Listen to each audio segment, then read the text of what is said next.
அண்மைச் செய்தி. முல்லை பெரியாறு அணை பகுதியில் புதிய துணை கண்காணிப்பு குழுவினர் முதல் முறையாக ஆய்வு செய்து வருகின்றனர். இதனை நாம் அண்மைச் செய்தியாக பார்த்து வருகிறோம். முல்லை பெரியாறு அணையில் துணை கண்காணிப்பு குழுவினர் ஆய்வு செய்து வருகின்றனர். அணைகள் பாதுகாப்பு ஆணைய இயக்குநர் கிரீதர் தலைமையில் இந்த ஆய்வானது நடத்தப்பட்டு வருகின்றது.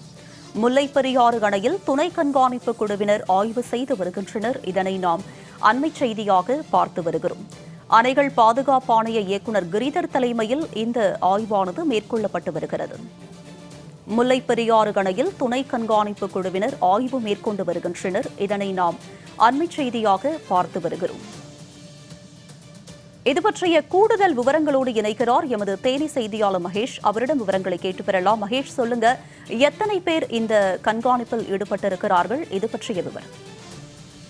வணக்கம். அதாவது கடந்த சில வருடங்களாக முல்லை பெரியாறு அணையில ஆய்வு செஞ்சுட்டு இருந்த கண்காணிப்பு குழு மற்றும் துணை கண்காணிப்பு குழு கலைக்கப்பட்டது.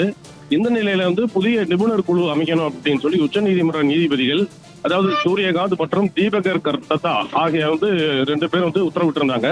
இந்த நிலையில மத்திய நீர்வள தேசிய ஆணைகள் பாதுகாப்பு ஆணைய தலைவர் அனில் ஜெயின் தலைமையில 7 பேர் கொண்ட புதிய மேற்பார்வை குழு அமைக்கப்பட்டது. இதுல தமிழக அரசு சார்பா தமிழக நீர்வளத்துறை செயலாளர் பங்கத்ராம் சர்மா, காவிரி தொழில்நுட்ப குழும தலைவர் சுப்பிரமணியன், அதே மாதிரி கேரள அரசு சார்பாக யார் இருக்காங்கன்னு பார்த்தோம்னா கேரள அரசின் கூடுதல் தலைமைச் செயலாளர் விஸ்வாஸ், கேரள நீர்வளத்துறை முதன்மை பொறியாளர் பிரியேஷ், அதே மாதிரி மத்திய அரசு சார்பாக இந்திய அறிவியல் ஆராய்ச்சி மையத்தை சேர்ந்த ஆராய்ச்சியாளர்கள் விவேக் திரிபாதி, ராகுல் குமார் சிங், ஆனந்த் ராமசாமி ஆகியோர் இருந்தாங்க. இவங்களுக்கு துணையா துணை கண்காணிப்பு குழு அமைக்கப்பட்டது. இந்த குழுவில் அணைகள் பாதுகாப்பு ஆணைய இயக்குனர் கண்காணிப்பு பொறியாளர் கிரீதர் தலைமையில் துணை குழு அமைக்கப்பட்டது. இதுல தமிழக அரசு சார்பாக யார் இருக்கு அப்படின்னு பார்த்தோம்னா பெரியார் அணை கண்காணிப்பு பொறியாளர் சாம் இர்வின், செயற்பொறியாளர் செல்வம், கேரள அரசு சார்பாக செயற்பொறியாளர் லிவின்ஸ் பாபு, உதவி பொறியாளர் சிஜி ஆகிய 5 பேர் கொண்ட குழு இன்னைக்கு, அதாவது இந்த குழு புதிய குழு. இந்த குழு இந்த 5 பேர் கொண்ட குழு இன்னைக்கு முதல் முறையா முல்லை பெரியாறு அணையில ஆய்வு செய்யறாங்க. தேக்கடியில இருந்து இந்த காலையில படகு மூலியமா அணை பகுதிக்கு போயிருக்கிறாங்க. அங்க போயிட்டு 1200 அடி நீளமுடைய பிரதான அணை, 240 அடி நீளமுடைய பேபி டேம், அதே மாதிரி ஷட்டர் பகுதியில் 2 சுரங்க பகுதிகள், அதாவது 45 அடி நீளமுடைய ஒரு சுரங்க பகுதியும் 10 அடி நீளமுடைய ஒரு சுரங்க பகுதியும் இருக்குது.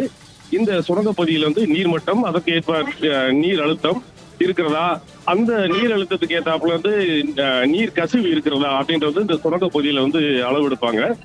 இந்த அளவு இது எல்லாத்தையுமே இன்னைக்கு இந்த ஆய்வுக்கு தொடர்பாக மாலை குமளி உண்ணாமையில் இருக்கக்கூடிய கண்காணிப்பு குழு அலுவலகத்தில் ஆய்வுகள் தொடர்பாக ஆலோசனை கூட்டம் நடைபெறும்.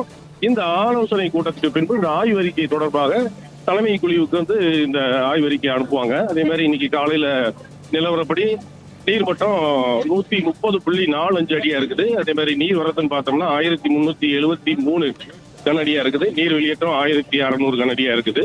முக்கியமாக அணைப்பகுதியில் மாதாந்திர பணிகள் குறித்தும் இன்னைக்கு ஆய்வு செஞ்சுட்டு இருக்காங்க.